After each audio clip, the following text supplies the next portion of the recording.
No importa qué tanto nos preparemos para luchar contra ella, la naturaleza siempre saldrá victoriosa. Hola, yo soy Eduardo Aguilar y un día, mientras me inspiraba en la música para crear historias, vino a mí la pregunta: ¿cuáles fueron las historias que inspiraron a la música? En este podcast te contaré los sucesos que inspiraron a los artistas a crear la letra de sus canciones. Esta semana es turno de Never Go Back, de la fantástica banda estadounidense de metal gótico Evanescence. Sin más, sean bienvenidos a Mano de Stra.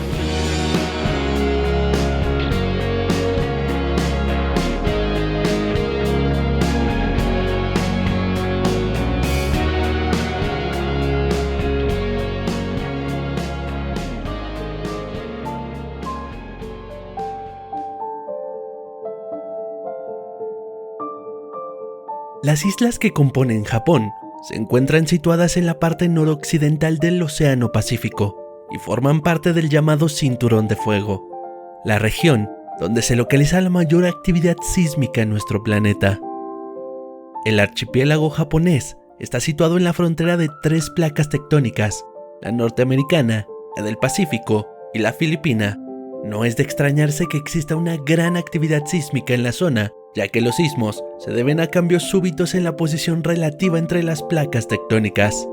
Durante años, el gobierno japonés ha destinado millones de dólares a la investigación y desarrollo de tecnología a prueba de terremotos y en sistemas de rápida detección para salvaguardar la infraestructura y a sus habitantes.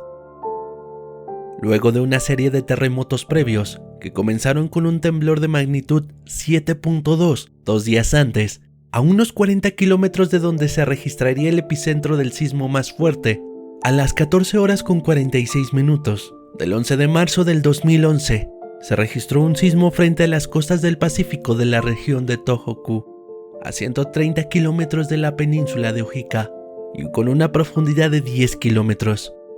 La energía que se liberó en ese momento irradió ondas de choque que fueron inmediatamente detectadas por el sistema japonés. En cuestión de segundos, las alertas sísmicas se encendieron por todo el país. Casi de forma instantánea, en la ciudad costera de Sendai ya estaba temblando. La tierra se sacudía de una forma tan abrupta que hundió al país nipón, que estaba más que preparado y acostumbrado a eventos de este tipo, en la desesperación, puesto que la magnitud del terremoto superaba con creces todas las previsiones. Las ondas del suceso recorrieron posteriormente diferentes ciudades del país del sol naciente, entre ellas Fukushima Daiichi. Tan solo 1 minuto y medio después, llegó a Tokio, quienes habían tenido tiempo de prepararse desde que se activaron las alertas de forma rápida. No obstante, eso no evitó lo que se les avecinaba. Al principio, los habitantes esperaban que pasados unos 30 segundos, el terremoto llegara a su fin. 1 minuto después, la tierra continuaba moviéndose. A los 3 minutos, la gente aterrada quedaba atónita de que un suceso así hubiera durado tanto tiempo. En total, el sismo duró 5 minutos, ni más ni menos. Los escaparates de las tiendas de las plazas estaban por los suelos, como lo hacía también parte de los techos. El suelo bajo los pies de los habitantes se había separado, dejando grandes grietas por todos lados. Asombrosamente, casi todas las edificaciones de las ciudades seguían en pie. Pero esta calma no duraría mucho tiempo. Los habitantes sabían que lo peor estaba por venir. Las alertas se encendieron nuevamente. En este caso, fueron las costeras, alertando de un inminente tsunami. La pregunta ahora era: ¿cuánto tiempo quedaba para poder escapar? A 11.000 kilómetros de distancia, en Hawái, ya se estaba estudiando el fenómeno. Los primeros informes arrojaban 7 grados de intensidad, pero conforme pasaban las horas, esa cifra iría aumentando hasta convertirse en 9 grados, uno de los más devastadores que había azotado Japón y uno de los más poderosos registrados en el mundo. Por lo menos 6 millones de hogares, un 10% de la población japonesa, estaban sin electricidad y 1 millón de hogares más no tenían agua. En la central nuclear de Fukushima Daiichi también estaban presentando inconvenientes. Al cortarse el flujo de energía eléctrica, el motor diésel de emergencia de la central comenzó a abastecer. Sin embargo, la falta de energía paraliza el mecanismo de refrigeración de la planta, que cuenta con 6 reactores de agua en ebullición. Tan solo unos minutos después del sismo, a 800 kilómetros por hora, las enormes olas que variaban de tamaño, pero que en promedio eran de más de 10 metros de altura, llegaban a costas japonesas, barriendo coches y edificios a medida que se adentraban en la tierra. Primero llegó a la parte norte, en Ofunato, quienes tuvieron menos tiempo para poder alcanzar terrenos más altos, puesto que las olas embistieron a la ciudad tan solo 20 minutos después de que la tierra dejara de moverse.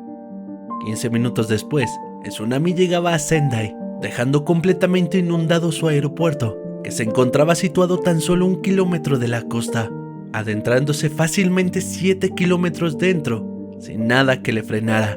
Posteriormente, todo llegó a Miyako, quienes, a pesar de estar supuestamente protegidos por rompeolas que superaban los 10 metros de alto y hacer constantes simulacros para estas situaciones, poco pudieron hacer contra la fuerza del mar.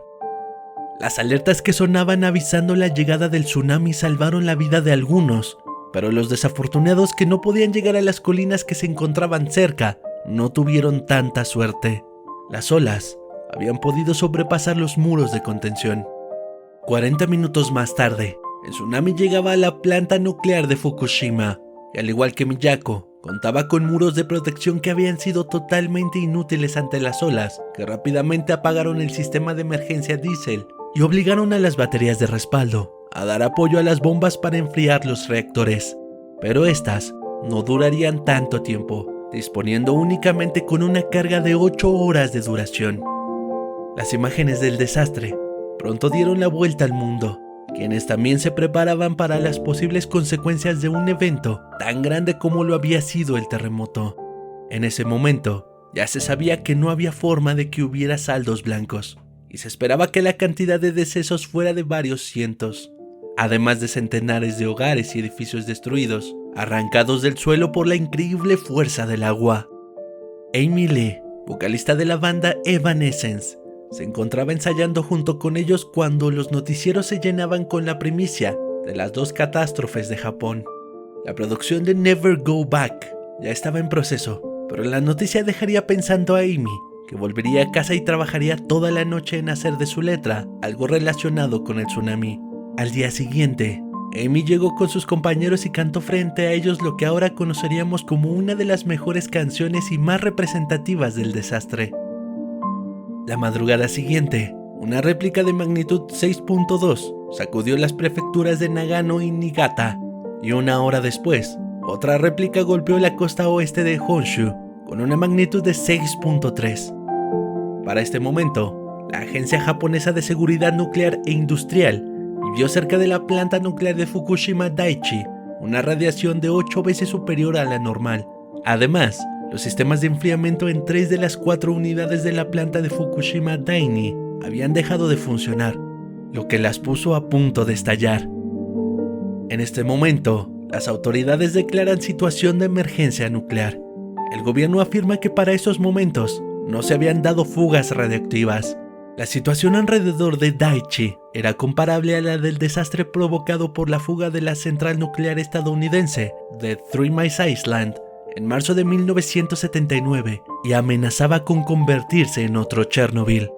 La evacuación alrededor de la central de Fukushima Daiichi comienza, y 3.000 vecinos en un radio de 3 kilómetros alrededor de las instalaciones son reubicados. El 12 de marzo, el gobierno se ve obligado a ampliar la zona de evacuación a un radio de 10 kilómetros en torno a la planta nuclear, abarcando 9 ciudades, entre ellas Naimi. Con el fin de disminuir la temperatura en los reactores, las autoridades ordenan, por primera vez, que se abran de forma controlada las válvulas de los reactores para liberar vapor y tratar de rebajar la presión en su interior. El primer ministro japonés, Naoto Kan, viaja a Fukushima para inspeccionar la planta, donde la radiación ha alcanzado un nivel inusual, de acuerdo con la Agencia de Seguridad Nuclear de Japón. A las 15:36 horas de ese mismo día, se registra una fuerte explosión en la central nuclear de Fukushima. El gobierno asegura que la explosión no fue del reactor, ni generó una fuga radiactiva importante. Tampoco dañó el depósito que protege al reactor, y asegura que todo se debió a una reacción química entre el hidrógeno y el oxígeno. Eso no impidió que 4 personas resultaran heridas. El Organismo Internacional de la Energía Atómica ofrece asistencia técnica y afirma que el núcleo del reactor no fue dañado, pero se toma la decisión de ampliar la zona de evacuación a 20 kilómetros, al catalogar la explosión en el nivel 4 de 7 de la escala internacional nuclear y de sucesos radiológicos. En otro intento para tratar de enfriar el reactor, se inyecta agua marina y ácido bórico en el recipiente primario de contención a modo de refrigerante. El 13 de marzo, otro reactor, el número 3 de la planta número 1 de la misma central de Fukushima, registra problemas en su sistema de refrigeración. Tratan de enfriarlo y se libera vapor radioactivo de forma controlada. Para ese entonces, el nivel de radioactividad que desprende la central de Fukushima llega a superar en un punto el límite permitido de 500 microsievert por hora hasta alcanzar los 1557 microsievert, pero poco después se reduce de nuevo hasta 184 microsievert. Durante ese mismo día, se declara el estado de emergencia nuclear en otras 2 plantas atómicas a consecuencia del terremoto: Onagawa, debido al elevado nivel de radioactividad, y en Tokai, por problemas en su sistema de refrigeración. Unas 210.000 personas fueron evacuadas de las inmediaciones de las centrales. El 14 de marzo, una explosión por combustible de hidrógeno en el recipiente secundario de contención del reactor número 3 en la planta 1 de la central de Fukushima deja 11 personas heridas. Por fortuna, la explosión no causó daños al reactor. Pero por otro lado, la empresa Tokyo Electric Power asegura que la situación de emergencia ha finalizado en los reactores 1 y 2 de la central de Fukushima, puesto que la temperatura en ambos reactores ya ha bajado y es estable, por lo que ya no representaría un peligro. Sin embargo, los problemas continúan en el reactor número 3. El 15 de marzo, debido al riesgo que representa la radiación, las autoridades piden a todas las personas que viven en un perímetro de 30 kilómetros alrededor de la planta que se queden en sus casas y se abstengan de abrir las puertas o encender el aire acondicionado, declarándola una zona de exclusión aérea. Por otro lado, un incendio se da en el edificio que alberga el reactor número 4 de Fukushima. El fuego fue extinguido con ayuda de los efectivos del ejército estadounidense. Momentos más tarde, se confirma que hubo una explosión en el reactor número 2 de la planta nuclear, aun cuando parecía ya no presentar riesgos, y una emanación de radioactividad a la atmósfera debido a un incendio en el depósito de combustible en el reactor 4. Para estos momentos, el presidente de la Autoridad de la Seguridad Nuclear en Francia, André-Claude Lacoste, aseguró que la central ya estaba en el nivel 6 de riesgos radioactivos del INES. Posterior a esto, una réplica del sismo de 6.3 grados sacude la costa de Fukushima nuevamente, y un nuevo incendio se declara en el edificio del reactor número 4 de la central y afecta la barrera exterior de la estructura que protege el reactor. El 16 de marzo, se da a conocer que las barras de combustible atómico de los reactores número 1 y 2 resultaron dañadas tras el terremoto y el tsunami, mientras que densas columnas de humo salen de las inmediaciones del reactor número 3. Los trabajadores que permanecen en la central de Fukushima son evacuados por el alto riesgo de radiación que se cree que pueden proceder de los reactores 2 y 3, y varios de ellos vuelven por turnos a la planta. La temperatura logra estabilizarse en el reactor número 2 y la presión ha disminuido.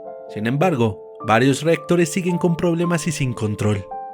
El 17 de marzo, la primera fase de la operación destinada a enfriar los reactores de la planta se produce por vía aérea.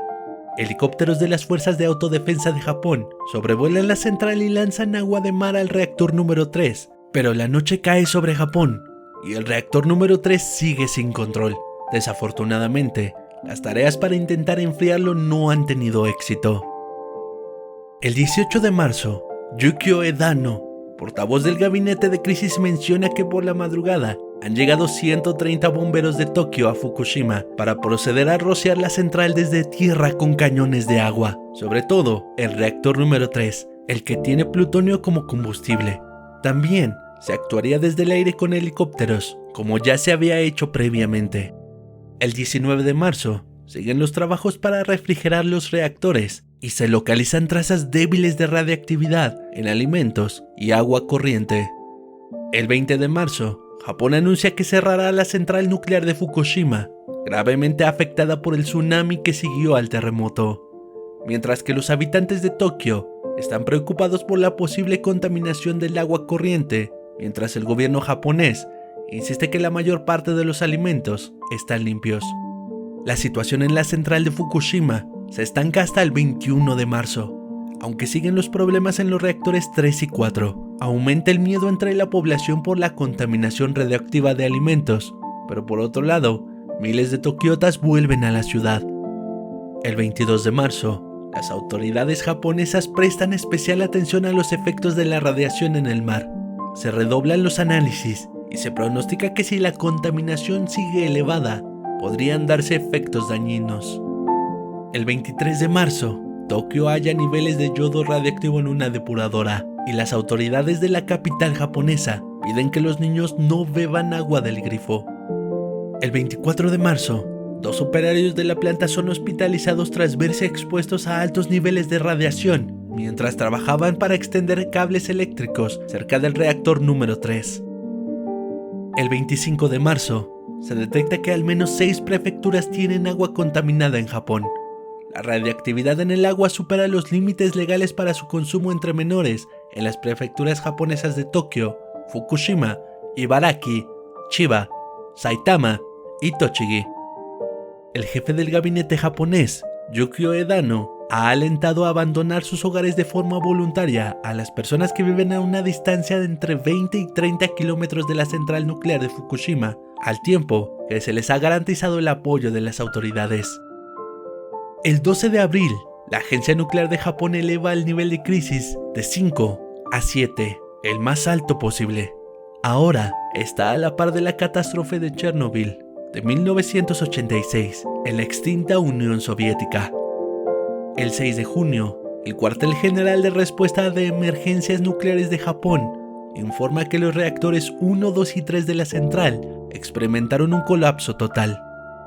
Es hasta el 16 de diciembre del 2011 que el primer ministro japonés dice que se logró un apagado en frío en la central de Fukushima Daiichi, un hito simbólico que significa que los reactores averiados de la planta han permanecido a temperaturas por debajo del punto de ebullición durante algún tiempo. El balance de víctimas por el terremoto que sacudió la costa noreste de Japón y del tsunami que llegó tan solo una hora después con olas de hasta 10 metros de altura fue de 15.703 decesos, 5.314 heridos y 4.647 desaparecidos. En 2017, Never Go Back fue elegida para ser reelaborada en el álbum orquestal Síntesis. Amy Lee explicó por qué eligió esta canción. La razón por la que está en este álbum es por su naturaleza. Necesitábamos algunas letras para una canción muy dramática y con un sonido muy pesado. Al ver esas imágenes en las noticias, sentimos empatía, así que esos sentimientos simplemente salieron de mí, preguntándome cómo me sentiría en esa posición. La interpretación de Amy, los cambios en su estructura y el piano en medio de todo, nos producen cierta nostalgia, y su letra llena de un sentimiento de pérdida hacen de Never Go Back una de las mejores canciones de Evanescence.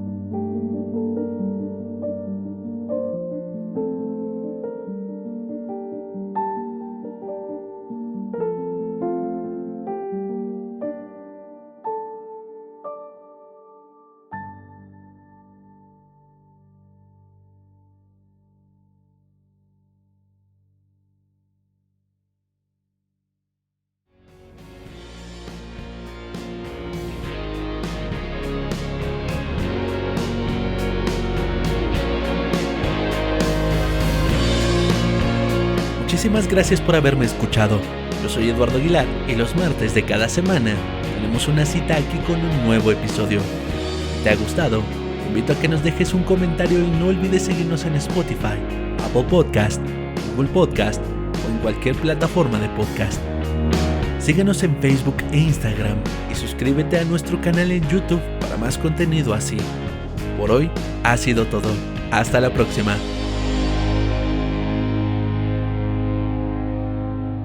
Este programa fue una producción de Kraken Studios.